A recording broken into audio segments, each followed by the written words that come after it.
Good evening everyone, प्यारे बच्चों नमस्कार। स्वागत है आप सभी का आपके प्यारा सा यूट्यूब चैनल पर। मैं उम्मीद करता हूं आप सभी कोई मस्त होंगे। हंसते रहो, मुस्कुराते रहो, स्वस्थ रहो और मस्त रहो। और जी हां, चेहरे पर मुस्कान लेकर के पेन पेपर के साथ पढ़ाई करने बैठ जाना, सारी चीजें सॉर्टेड हो जाएंगी। प्यारे बच्चों, एक बार सभी कोई कंफर्म कर दो कि ऑडियो क्लियर है ना। प्लीज फटाफट से सभी बच्चे क्लियर कर देंगे कि ऑडियो क्लियर है ना। मैं जरा एक बार चेक कर लेता हूं, आप भी एक बार बता दो ऑडियो क्लियर है ना बच्चों।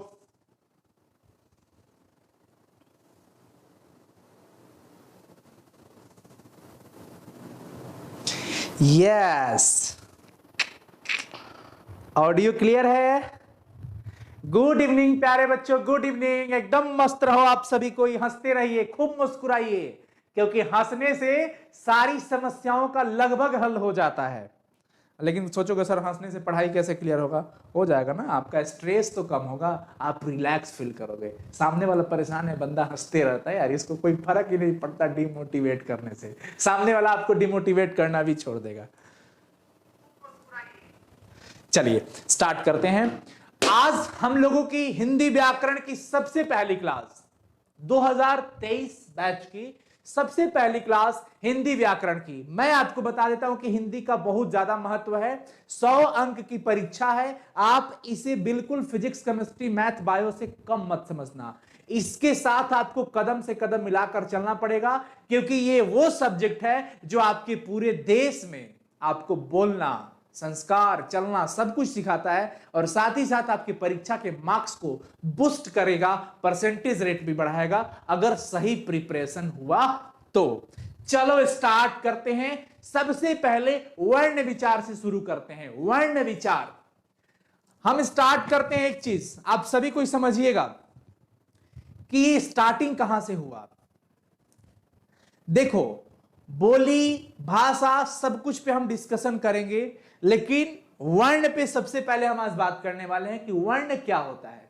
वर्ण, हम जब भी शब्द बनाए होंगे तो शब्दों को बनाने के लिए एक सबसे छोटा सा नींव खोजे होंगे। नींव, जैसे बिल्डिंग बना होगा तो सबसे पहले हमने नींव बनाया। नींव बनाकर उस पर अलग से ईंटा जोड़ जोड़ करके दीवार खड़ा किया, फिर उसको ऊपर से ढाल दिया तो एक कमरा तैयार हो गया। फिर इसके ऊपर हम इसी तरीके से बढ़ते गए। लेकिन ध्यान रखना, डायरेक्ट कमरा तैयार नहीं होता है, पहले नींव की जरूरत पड़ती है। शायद वही हमारे शब्द, शब्दों से भाषा बनते हैं, वाक्य बनते हैं। शब्दों से क्या बनते हैं? वाक्य, यानी वाक्य का छोटा भाग शब्द। लेकिन शब्द कैसे बने होंगे? तो शब्द जिस नींव से बना होगा वो वर्ण होता है बच्चों। क्या होता है? वर्ण। जब हम और आप छोटे थे, स्कूल में जाया करते थे, हम सरकारी विद्यालय में जाया करते थे, आप भी कहीं पे भी जाते हो, सरकारी हो या प्राइवेट हो, जब भी हम जाते तो हिंदी की हम लोगों की छोटे से पढ़ाई कैसे हुआ करती थी? एक किताब हुआ करता था जिसमें क प्लस म प्लस ल,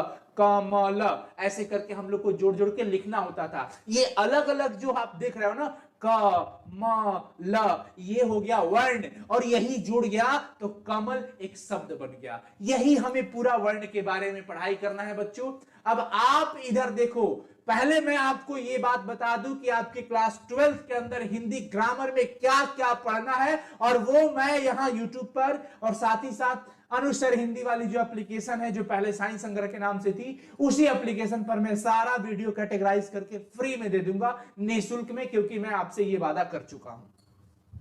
ये टॉपिक आपके पढ़ने हैं, विषय सूची ये है। आप चाहो तो इसका स्क्रीनशॉट ले लो, जहां भी हो हिंदी के हर एक टॉपिक को इसको पढ़ना होगा। ये व्याकरण का टर्म है, आपको ये पढ़ना है। क्या क्या? वर्ण विचार, शब्द विचार, संज्ञा, लिंग, वचन, कारक, सर्वनाम, विशेषण, क्रिया, काल, उपसर्ग, प्रत्यय, संधि, समास, पर्यायवाची शब्द, विलोम शब्द, अनेक शब्दों के लिए एक शब्द, मुहावरा, वाक्य विचार, रस, अलंकार, पत्र लेखन, संक्षेपण लेखन, निबंध लेखन, ये सारे टर्म आपको पढ़ने पड़ेंगे। तब आप अपने हिंदी 100 मार्क्स में 100 में 100 लाने के लायक कहलाएंगे, और होंगे भी, और वो मैं आपको करवाऊंगा। ये हमारा वादा के साथ साथ दावा भी समझिए। चलिए स्टार्ट करते हैं चीजों को, कि वर्णमाला से पहले स्टार्ट होगी। वर्ण माला क्या होता है? यानी कि अल्फाबेट। वर्ण पे सबसे पहले हम बात करते हैं कि वर्ण क्या होता है। तो जिसका खंड या टुकड़ा ना किया जा सके उसको क्या कहते हैं? हम लोग वर्ण कहते हैं। जिसका कोई खंड या टुकड़ा ना किया जा सके वो वर्ण कहलाता है। जैसे अगर मैं बोलूं क, क को तोड़िए, सबसे छोटा पार्ट होता है ये अ को तोड़िए, नहीं टूटेगा प्यारे बच्चों, नहीं टूट सकता है। ये सबसे छोटा वो नींव है जिसके ऊपर हम इनको मिला मिला करके, जैसे आप एक नींव से कई सारे घर बना करके एक अपार्टमेंट तैयार कर सकते हैं, वैसे हिंदी व्याकरण के अंदर वर्ण एक ऐसा नींव होता है जिससे हम वर्णों को जोड़ जोड़ करके एक शब्द बनाते हैं और शब्दों को जोड़ जोड़ करके हम एक वाक्य बनाते हैं। प्यारे बच्चों, ये वही हिंदी व्याकरण का वर्ण है। वर्ण जिसका खंड या टुकड़ा न किया जा सकते उसको वर्ण कहते हैं। इसको वर्ण को एक हम और नाम देते हैं जिसका नाम होता है अक्षर। अक्षर जिसका क्षरण न किया जा सके, अक्षर जिसका क्षरण न हो, जिसको खंडित न किया जा सके, जिसको तोड़ा न जा सके, वही होता है अक्षर। जैसे अमर, जो मर नहीं सकता वो अमर कहलाता है, जो क्षरण नहीं किया जा सकता वो अक्षर कहलाता है। अक्षर को ही हम क्या कहते हैं? वर्ण कहते हैं। मैं उम्मीद करता हूं ये बात आपको पूरे अच्छे से समझ में आया होगा। अब देखिए, वर्णमाला की जहां तक बात आती है तो वर्णों का क्रमबद्ध एक सिस्टमेटिक समूह होता है। वर्णों का क्रमबद्ध समूह जिसको सजाया गया पूरा क्रम से एक ऑर्डर में, उसको कहते हैं वर्णमाला। हिंदी वर्णमाला में 52 वर्ण या ध्वनियां प्रयुक्त होती है। अगर आपसे पूछा जाए कि हिंदी वर्णमाला में कितने वर्ण होते हैं, 52, चैट सेक्शन में लगा दो कितना, 52, यानी कि 52 वर्ण हम इस्तेमाल करेंगे। अब आप सोच रहे हो कि वो 52 कौन कौन सा होता है। आइए मैं आपको दिखाता हूं कि वो 52 वर्ण कौन कौन से होते हैं जो हिंदी के अंदर हम लोग पढ़ाई करते हैं। यहां पे आपको दिख रहा है स्वर। अब आप पढ़े हो क्लास 8 में, 9 में, 10 में कि स्वर वर्ण किसको कहा जाता है? अ आ हर्षई दीर्घई हर्षऊ दीर्घऊ री ए ऐ ओ औ। ये अ से लेकर के औ तक स्वर वर्ण कहलाता है, जिसकी संख्या 2 4 6 8 3 11। इसकी संख्या कितनी हो गई? 11। अब आपसे ऑब्जेक्टिव सवाल में पूछा जा सकता है कि स्वर वर्णों की संख्या कितनी होती है? तो 11। कितनी होगी प्यारे बच्चों? 11। फटाफट से सभी बच्चे बता दो कितनी होती है? 11। क्या बात है मेरे दोस्त। अब चलो आप पूरा पढ़ लो। आ हर्षई दीर्घई हर्षौ दीर्घऊ रे री ए ऐ ओ औ। अंग अह, औ तक तो स्वर वर्ण रखा, लेकिन अंग और अह को अयोगवाह कहते हैं। क्या कहते हैं बच्चों? अयोगवाह। अंग और अह को अयोगवाह कहते हैं और इसकी संख्या 2 हो गई। दोस्त ध्यान रखना है, 11 और 2 मिलकर के 13 होते हैं। स्क्रीनशॉट पीडीएफ दे देंगे ना, टेंशन काहे ले रहे हो, पीडीएफ मिलेगा बस।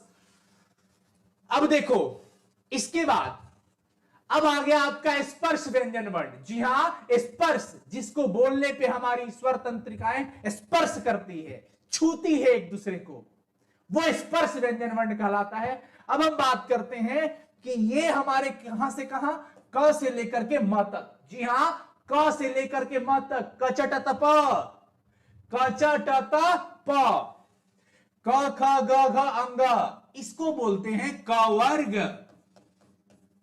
क्या पढ़ा रहे हैं सर? अ क ख ग घ, ये हिंदी है, यही पढ़ना है, ये नींव है, इससे आगे बेहतर और मिलेगा। बने रहो, चीजों को अच्छे से समझो तब अच्छा कर पाओगे। च छ ज झ य, इसको कहेंगे च वर्ग, यानी पूरी क की फैमिली क वर्ग, च की पूरी फैमिली च वर्ग। अगर हम बोल दिए इसका मतलब कि च से लेके य तक। अगर मैं क वर्ग बोल रहा, समझ जाना क से लेके अंग तक। अगर मैं ट, क च ट त प, ये पूरा। इसी प्रकार से ये हमारा ट वर्ग हो जाएगा। क्या हो जाएगा? ट वर्ग। और इधर हो जाएगा मेरे दोस्त त वर्ग। सिमिलरली यहां पर प वर्ग। ये हो जाते हैं 25, 5 10 15 20 25, यानी स्पर्श व्यंजन वर्णों की संख्या कितनी हो गई?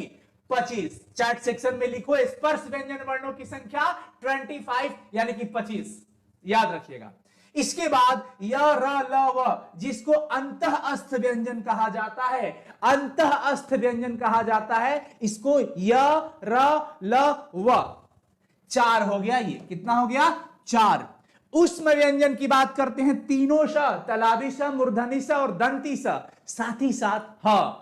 तलाबे श, मूर्धनी श, दंती श और ह, ये 4 हो गए और इसको कहते हैं बच्चों ऊष्म व्यंजन वर्ण। क्या कहते हैं? ऊष्म व्यंजन वर्ण। इसके बाद छ त्र ज्ञ स्र, इसको संयुक्त व्यंजन कहते हैं, ये भी 4। और ढ और ढ ये द्विगुण व्यंजन होता है, ये 2। इसके पहले 11 स्वर था और 2 अयोगवा था। 11 2 13, 13 25 38 हो गया। 13 और 25 38, 38 और 4 42, 42 और 4 46, 46 और 4 50, 50 और 2 52। तो टोटल आपका हिंदी वर्णमाला में 52 ध्वनियां मैं आपको बता दिया। आप स्क्रीनशॉट ले सकते हो फटाफट से।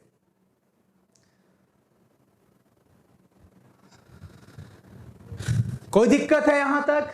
कोई दिक्कत? एक बार सभी कोई बता दो प्यारे बच्चों, समझ आ रहा है क्या? YouTube पर पीडीएफ मैं आपको कहां से दे पाऊंगा? YouTube पे पीडीएफ देने का कोई सोर्स नहीं है। पीडीएफ हम एप्लीकेशन पर ही देंगे। ऐप का लिंक वीडियो के डिस्क्रिप्शन में है, वहां से आप ले सकते हो। समझ आया क्या? यस और नो प्लीज।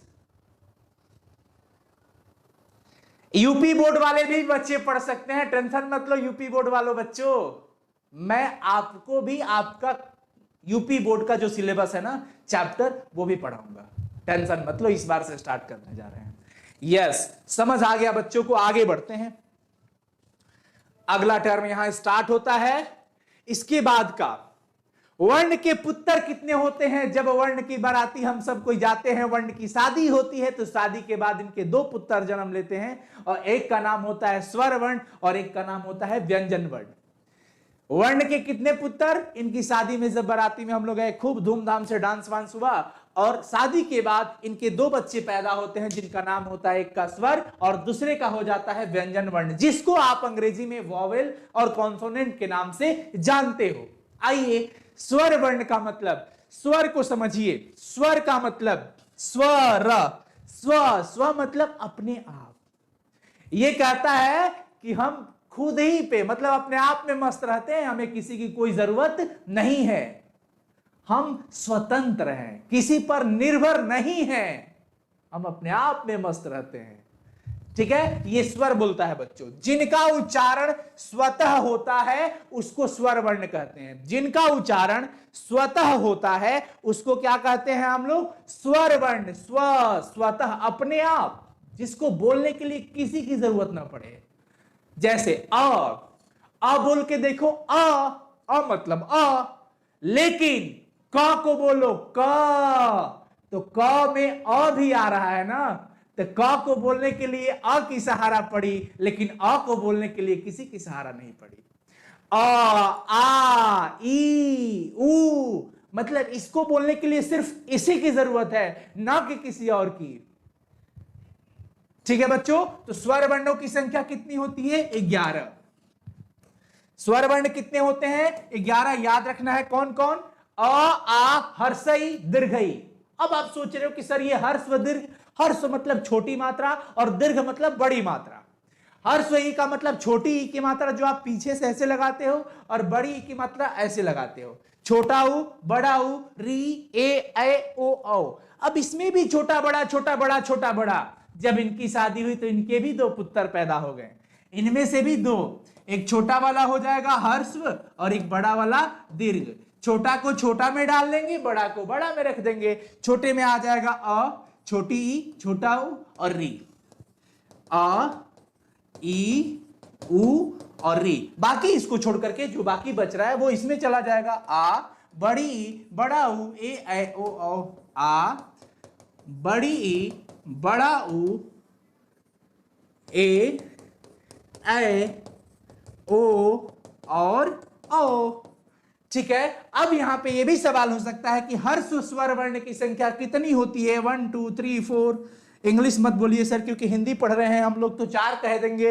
1 2 3 4 5 6 7, क्योंकि 11 में से 4 जब हर्ष होगा तो 7 क्या हो जाएगा बच्चों? दीर्घ हो जाएगा कि नहीं? बोलो।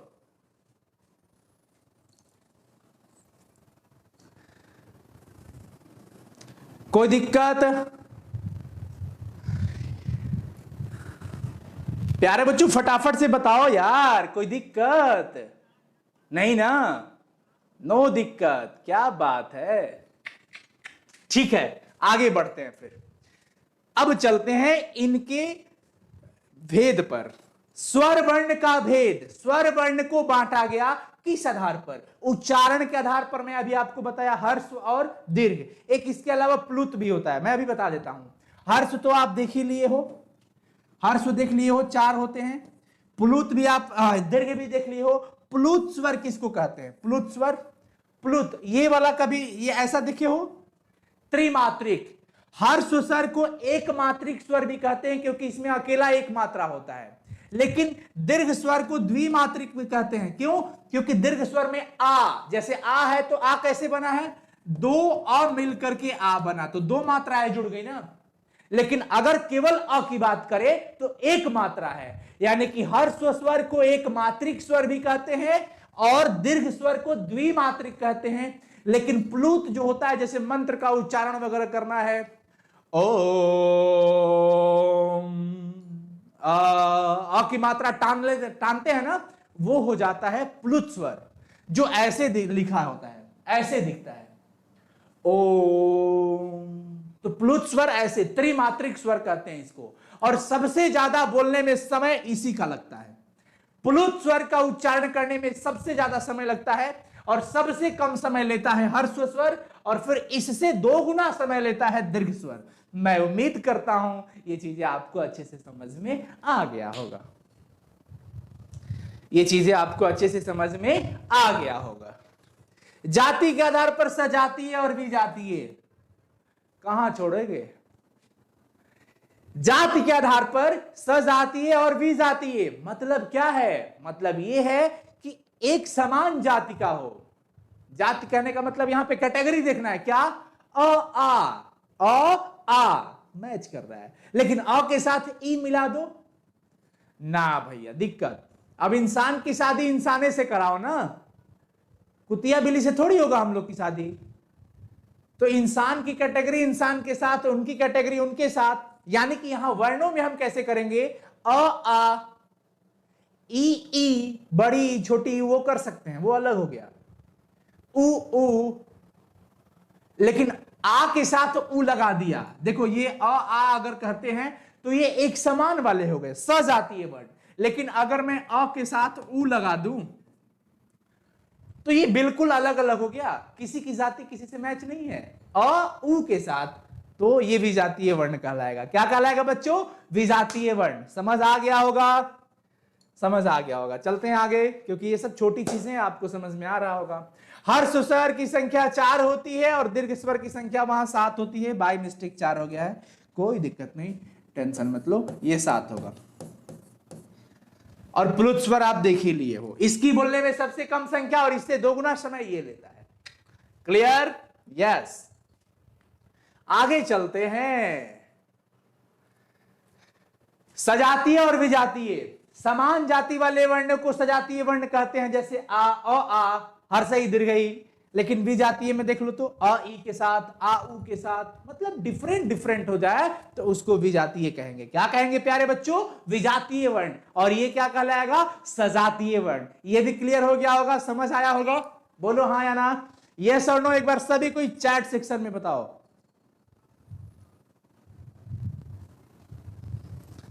भागलपुर से गोलू कह रहे हैं कि क्या सर अब हम लोग पढ़ेंगे? बिल्कुल पढ़ोगे, क्योंकि ये हमारी नींव है, इसे हम कभी भूल नहीं सकते। जब आपकी शादी होगी, आपके बच्चे होंगे ना, तो आप अपने बच्चों को फिर पढ़ोगे, उसको पढ़ाओगे, लेकिन खुद भी पढ़ोगे ना बच्चों। बेटा बोलो आ, बेटा बोलेगा आ, फिर बोलो बेटा आ, ऐसे सिखाना पड़ेगा, इससे हम भाग नहीं सकते हैं। और ये आपके हिंदी व्याकरण का सिलेबस है, कहां जाओगे? हिंदी से कहीं छुटकारा नहीं है, क्योंकि मां से छुटकारा किसी को नहीं हो सकता है। हिंदी हमारी मातृभाषा है और मां के साथ रहने में आनंद ही आनंद है। इसलिए बने रहें, मान मर्यादा बढ़ाइए हिंदी का।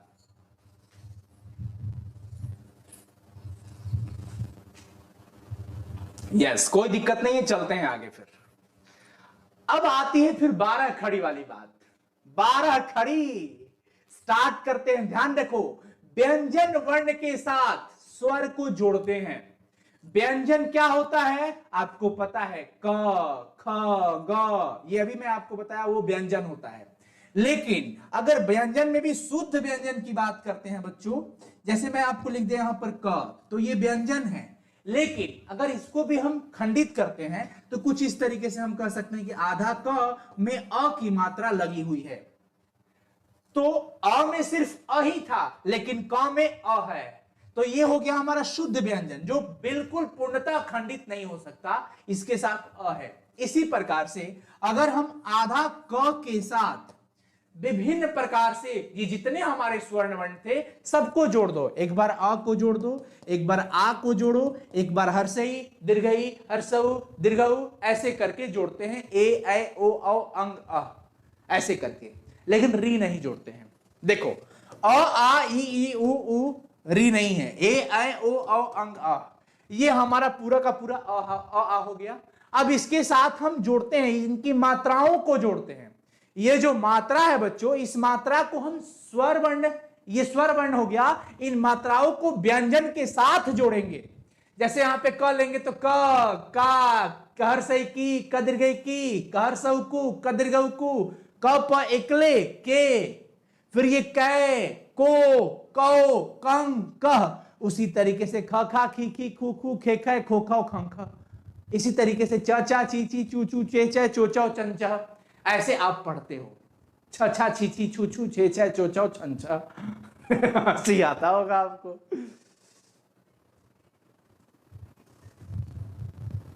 चलो प्यारे बच्चों, अभिजीत जी कह रहे हैं कि सर मेरा भी नाम ले लो। अभिजीत जी आई लव यू, आप दिल में हैं, आप सभी कोई हमारे दिल में हो। तो ये 12 खड़ी भी ये जानकारी के लिए है, तो आप समझ ही गए होंगे। अब आते हैं कहानियां व्यंजन वर्ण की। अरे हम तेरे बिन अब रह नहीं सकते, तेरे बिना क्या वजूद मेरा। ये मैं नहीं गा रहा हूं, ये व्यंजन वर्ण गा रहा है। पता है क्यों? क्योंकि ये किससे कह रहा है? स्वर से कह रहा है कि हम तेरे बिन अब रह नहीं सकते। ए स्वर, तेरे बिना मेरा क्या वजूद है, तेरे बिना क्या वजूद मेरा, तू नहीं तो मैं नहीं है? हम तेरे बिना नहीं रह सकते। अब ये मत सोचना कि सर किसको बोल रहे हैं ये बात, ये व्यंजन वर्ण कह रहा है बच्चों कि हम तेरे बिना अब रह नहीं सकते, तेरे बिना क्या वजूद मेरा। यानी कि व्यंजन वर्ण का स्वर के बिना कोई वजूद नहीं है, यह स्वर पर पूरी तरीके से आश्रित है, पूरे तरीके से आश्रित है। जिन वर्णों का उच्चारण किसी अन्य के सहायते से, अन्य मतलब किसके सहायते से? स्वर वर्ण के सहायते से हो, उसको कहते हैं व्यंजन वर्ण। व्यंजन को बोलने के लिए स्वर चाहिए। मतलब सोचो ये एक दूसरे के गर्लफ्रेंड एंड बॉयफ्रेंड है, ज्यादा मत समझना बच्चों। तो जिनका उच्चारण किसी अन्य की सहायता से हो, अर्थात स्वर वर्ण की सहायता से हो, तो उसको हम कहते हैं व्यंजन वर्ण। बच्चों पढ़ाई में कनेक्ट करना, गाना एकदम सटीक है कि हम तेरे बिना अब रह नहीं सकते, तेरे बिना क्या वजूद मेरा। ये व्यंजन कह रहा है स्वर से कि हे स्वर, तेरे बिना मेरा कोई वजूद नहीं है, अगर तू नहीं तो मैं नहीं, मेरा उच्चारण कोई नहीं कर पाएगा, क्योंकि मेरा उच्चारण करने के लिए सबको तुम्हारी हेल्प लेनी पड़ेगी। अगर अ नहीं रहेगा तो क नहीं बन सकता, आ नहीं रहेगा तो का नहीं बन सकता, क्योंकि अभी आपने 12 खड़ी में पढ़ा कि शुद्ध व्यंजन वर्ण के साथ स्वर वर्ण मिलकर उसका पूरा उच्चारण देता है। ठीक है बच्चों,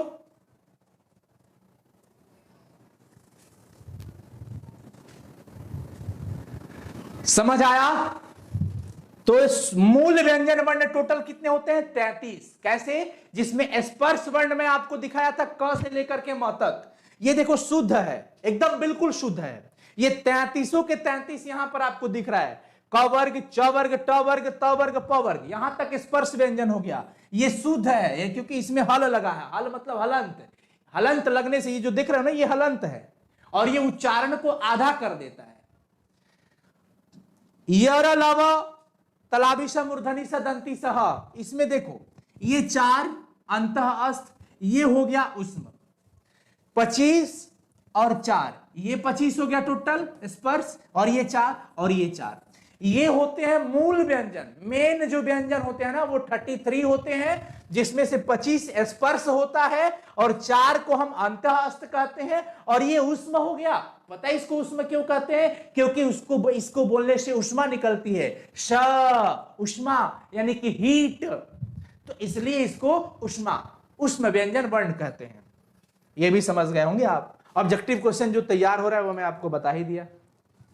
व्यंजन वर्ण के पुत्र 3, स्पर्श व्यंजन, अंतःस्थ व्यंजन और उष्म व्यंजन। अंतःस्थ में मैं आपको बताया कि बच्चों क से लेकर के म तक, यानी कि ये हो गया 25। यहां पर हो गया य, र, ल और ये हो जाएगा व। ये 4 होते हैं जो अंतःस्थ व्यंजन होते हैं। बिल्कुल याद रखना प्यारे बच्चों। उष्म व्यंजन में तलादी स, मूर्धनी स और दंती स, साथ ही साथ ये हो गया उष्म व्यंजन वर्ण। फाइनली आगे बढ़ते हैं फटाफट से। अगला टर्म संयुक्त व्यंजन। संयुक्त क्यों कहा गया? क्योंकि वो दोनों मिल करके एक वर्ण का जन्म देते हैं। आधा क और ये मूर्धनी श, ये क और श मिल करके एक नया वर्ण बनाता है छ, जिसको कवर्गी छ कहा जाता है। अक्सर जब क्षत्रिय और छात्र लिखने को कहा जाए तो बच्चा कंफ्यूज मत होना। क्षत्रिय में कवर्गी छ लगता है। आप सोचो इसको, इस छ को तो आप चवर्गी छ बोल लेते हो क्योंकि च वर्ग में आता है छ। लेकिन इस छ को आप कवर्गी कैसे कह सकते हैं? क्योंकि ये आधा क और ये श मिल करके छ बना है, तो ये क्षत्रिय वाला हो गया। आधा त और र मिल करके त्र बना है। क्या बना है बच्चों? त्र, इसलिए छ त्र। और ये आधा ज और य मिलकर के ज्ञ बना है, तो ज्ञ। और ये आधा श और र मिलकर के स्र बना है, श्रृंगार वाला। इसलिए ये सब मिल के बने हैं, इसलिए इसका नाम हुआ संयुक्त व्यंजन। 1 2 3 4 छात्र ज्ञास्र, छात्र ज्ञास्र, छात्र ज्ञास्र, ये 4 संयुक्त व्यंजन होते हैं। ठीक है, आगे बढ़ते हैं बच्चों। अगला आ जाता है टर्म श्वास वायु की मात्रा के आधार पर व्यंजन कितने। श्वास वायु जब हम बोलते हैं तो हम कितना सांस ले पाते हैं, इस प्रकार पे अगर हम देखें तो हम व्यंजन को 2 भाग में, एक अल्प प्राण और एक महाप्राण। अल्प प्राण जिसको बोलने के लिए अल्प मतलब कम, प्राण मतलब सांस, हवा, क्योंकि भैया सांस है तभी प्राण है। अल्प प्राण का मतलब जिसके उच्चारण के लिए कम श्वास की जरूरत पड़े, लेकिन ज्यादा अगर पड़े तो इसको महाप्राण, महा मतलब अधिक। ठीक है बच्चों, तो यहां पर देखो आपसे पूछता है एग्जाम में कि यार इसमें से अल्प प्राण कौन है, महाप्राण कौन है। बच्चा हो जाता है कंफ्यूज। मत होना कंफ्यूज, क्योंकि हम आपको बता देते हैं पूरा का पूरा ट्रिक यह है कि पूरे वर्ग में कोई भी वर्ग हो, प्रत्येक वर्ग बोले तो कौन, पहला दूसरा तीसरा चौथा नहीं। वर्ग बोले तो क च ट त प, क वर्ग, च वर्ग, ट वर्ग, त वर्ग, प वर्ग। इन 5 वर्गों में से पहला कौन? पहला, याद रखना बच्चों, पहला, तीसरा और पांचवा। पहला, तीसरा और पांचवा ये होता है अल्प प्राण। इसके अलावा अंतःस्थ व्यंजन भी अल्प प्राण होता है। यानी कि अंतःस्थ हो गया यरलव को बोलने में कम श्वास की जरूरत पड़ती है, कम हवा की जरूरत पड़ती है, इसको अल्प प्राण कहते हैं। और किसी भी वर्ग का पहला वर्ण हो, तीसरा हो या पांचवा हो, 135 याद रखना, पहला, तीसरा और पांचवा, ये अल्प प्राण होता है। भैया 1 2 3 4 5, इसमें से पहला, तीसरा, पांचवा छट गया क्योंकि वो अल्प प्राण है, तो बचा दूसरा और चौथा। दूसरा और चौथा महाप्राण है। इधर अल्प अंतःस्थ हुआ तो इधर उष्म व्यंजन आ गया। क्या कहते हो, समझ आया? नहीं सर, एक बार और दिखा दीजिए बढ़िया से। लो पूरा लिस्ट दिखा देते हैं कि कौन अल्प प्राण है और कौन महाप्राण है। लो, पहला वर्ण, दूसरा वर्ण, तीसरा, चौथा, पांचवा में पहला, तीसरा और पांचवा, ये होता है अल्प प्राण। क्या होता है? अल्प प्राण। यहां देखो अल्प प्राण, पहला, तीसरा और पांचवा। और इसके साथ साथ अंतःस्थ व्यंजन में य, र ल व, ये क्या है? ये है अल्प प्राण, लेकिन ये अल्प प्राण नहीं है। लेकिन आप ये समझ गए हो कि ये वही है जो महाप्राण होने वाला है। स्क्रीनशॉट चाहिए तो ले सकते हैं। अगला देखो आप, महाप्राण की जब बात करते हैं तो महाप्राण में कौन कौन आ जाता है बच्चों? महाप्राण में अपने पास दूसरा और चौथा, साथ ही साथ ऊष्म व्यंजन वर्ण, तलावेश, मूर्धनेश, दंतीश और हा। बोलो समझ आ रहा है कि नहीं प्यारे बच्चों? फटाफट से बोलिए, जल्दी से। समझ आ रहा है ना? Yes, clear. चलते हैं। तो महाप्राण और अल्प प्राण खत्म। अब अगर आपसे ऑब्जेक्टिव में पूछे कि अल्प प्राण की संख्या कितनी होती है, तो अल्प प्राण देखो इधर 5, 5 10, 5 15 और 4 19। लेकिन अगर महाप्राण की संख्या पूछे तो महाप्राण में क्या बताओगे? 5, 5 10 और 4 14। ये क्लियर होना चाहिए, ठीक है। अब आगे, ये तो हम लोगों ने श्वास वायु के आधार पर बांटा था ना, लेकिन अब व्यंजन को हम बांट रहे हैं कंपन के आधार पर। जब हम बोलते हैं तो हमारी स्वर तंत्रिकाएं कंपन, वाइब्रेट करती है। उस कंपन के आधार पर देखो घोष, घोषणा करते हैं, घोष वर्ण और एक अघोष वर्ण, एक घोष और एक अघोष। ध्यान रखना है, ये स्वर तंत्री में कंपन। हालांकि आपके बोर्ड एग्जाम में जो क्वेश्चन पूछे जाते हैं वो ऑब्जेक्टिव टाइप में पूछे जाएंगे कि घोष वर्ण कितने होते हैं, निम्नलिखित में से कौन घोष है, कौन अघोष है, इस टाइप से। घोष वर्ण में जितने भी सब स्वर वर्ण आते हैं, जितने स्वर वर्ण, वो सभी स्वर वर्ण घोष वर्ण होते हैं, याद रखना। और प्रत्येक वर्ग का तीसरा, चौथा और पांचवा वर्ण भी घोष होता है, और अंतः अस्त वर्ण के साथ साथ ह भी घोष होता है। मैं क्या बताया? घोष वर्ण का मतलब आप क्या समझोगे? घोष वर्ण का मतलब हो गया प्यारे बच्चों कि जितना स्वर वर्ण है सब घोष है। यानी अ, आ, हर्षई, दीर्घई, हर्षऊ, दीर्घऊ, री, ए, ऐ, ओ, औ, ये स्वर वर्ण है और ये घोष है। क्या है? घोष वर्ण है, याद रखना है ये। उसके बाद प्रत्येक वर्ग का तीसरा, चौथा, पांचवा, तीसरा, चौथा, पांचवा, ये क्या कहलाएगा? घोष वर्ण। अंतः अस्त वर्ण यानी कि य, र, ल, व और ह भी घोष है। लेकिन अघोष में क्या बचा? देखो इधर तीसरा, चौथा, पांचवा हो गया तो पहला दूसरा बचा, तो पहला और दूसरा अघोष वर्ण हो गया। इधर ह हो गया था तो बच गया था तीनों सा, तलावे सा, मूर्धनी सा और दंती सा। यहां पर देख लो, इसका लिस्ट क्लियर हो जाएगा। घोष वर्ण क्या बोले थे कि अगर आप किसी को घूसा मारो तो आपका घूसा में पहला और दूसरा बेचारा गायब हो जाता है, घूसा तीसरा को लगता है। यहां से लोग खड़े हैं, 1 2 3 4 5, गुस्सा चलाया, घोष, गुस्सा चलाया तो पहला दूसरा बेचारा निकल गया, इधर ही सिमट गया, घुसा लगा तीसरा को।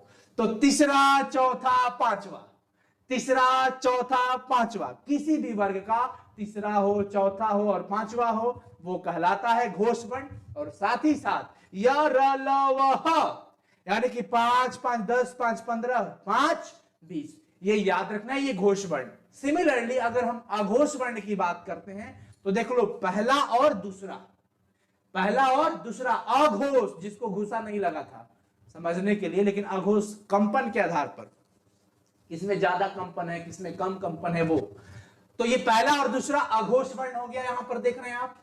साथ ही साथ तलावे स, मूर्धनी स और दंती स, यानी कि 5, 5 10 और 3 13, ये हो गया हमारा अघोष वर्ण। यहां तक बताओ किसी को कोई दिक्कत? हाँ और ना? किसी को दिक्कत नहीं होना चाहिए, क्योंकि हम अभी पढ़ाई कर रहे हैं मातृभाषा की। अमाई के दूधवा जैसन कवनो, अरे मिठाई ना मिले, सब कुछ मिल जाए पर दुनिया में माए ना मिले। मम्मी पापा का कदर करो, समझे बच्चों? सब कुछ मिल जाए पर दुनिया में माए ना मिले। नो डाउट, क्या बात है, बहुत बढ़िया। आगे चलते हैं। अब हम लिपि की बात करते हैं, स्क्रिप्ट। जब भी कोई चीज लिखते हैं तो लिखने के लिए हम संकेत का इस्तेमाल करते हैं। ये हम लिखे हैं तो हमारा संकेत है च क ल। अंग्रेजी में लिखते हैं राम तो RAM, हिंदी में लिखते हैं तो र, फिर एक आकार की मात्रा, फिर म, ऐसे करके।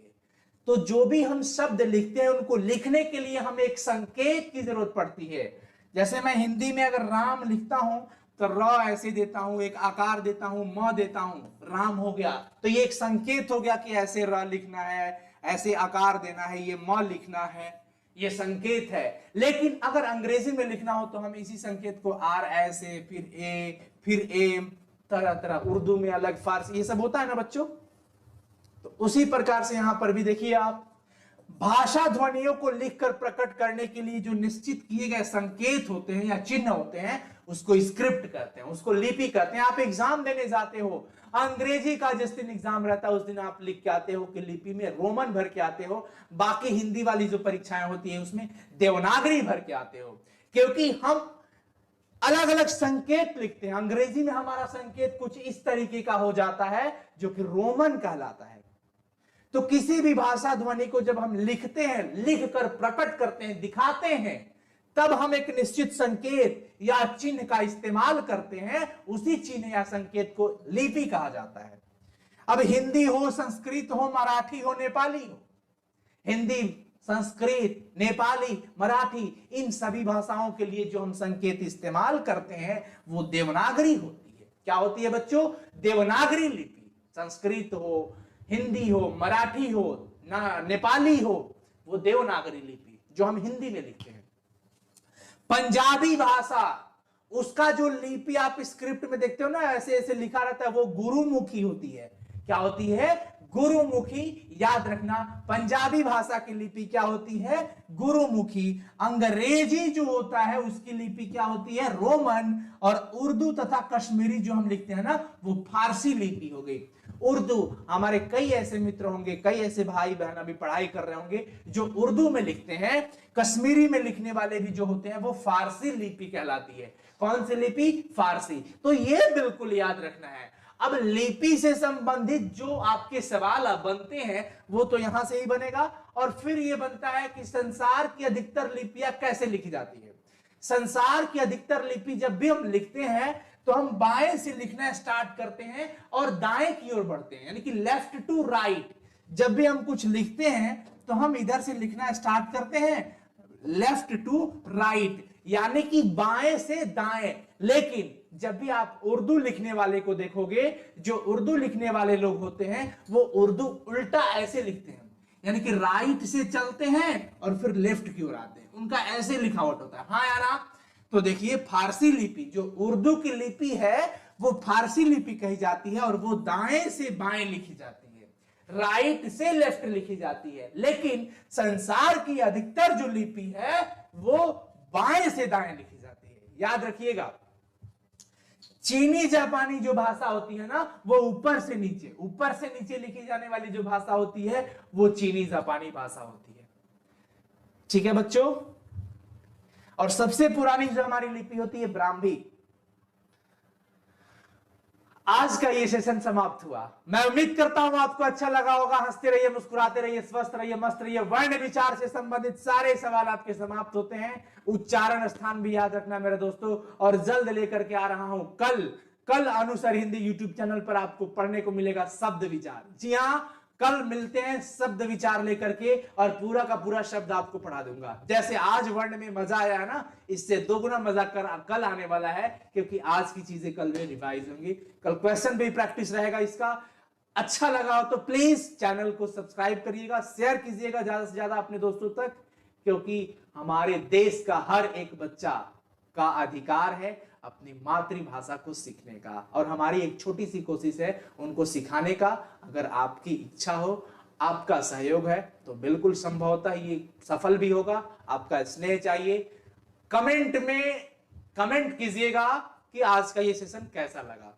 फिर मिलते हैं जल्द ही, और बने रहिएगा। पीडीएफ भी जल्द प्रोवाइड करा देंगे। बस एप्लीकेशन पे थोड़ी सी चीजें इंप्रूव करनी है, क्योंकि वो फीचर्स बदल रहे हैं अभी, तो उसमें हम पीडीएफ अपलोड करेंगे। आपको टेंशन मत लेना, विश्वास रखना। बने रहे हमारे साथ, अपने प्यारे से यूट्यूब चैनल के साथ। Thank you so much. God bless you. हंसते रहिए, मुस्कुराते रहिए, स्वस्थ रहिए, मस्त रहिए। मम्मी पापा का आदर कीजिए, बड़ों का आदर करो, संस्कारी बनो, अनुशासित बनो। आपके माथे पे बड़ों का आशीर्वाद रहेगा ना, समस्या आके निकल जाएगी, पता ही नहीं चलेगा। अपने वाणी में मिठास लाओ, अपने वाणी से किसी को दुखित मत होने देना। ये जीने का सबसे बड़ा सूत्र है और सफल होने का भी बड़ा सूत्र है। इस सूत्र को अपना लो बच्चों। माँ पापा, अपना परिवार, बड़े लोग, कभी इनके साथ इनका दिल मत दुखाना, क्योंकि जब इनका दिल दुखता है ना, जब ये रोते हैं ना, तो सोच लो समस्त देवताओं के आंख से आंसू निकलते हैं।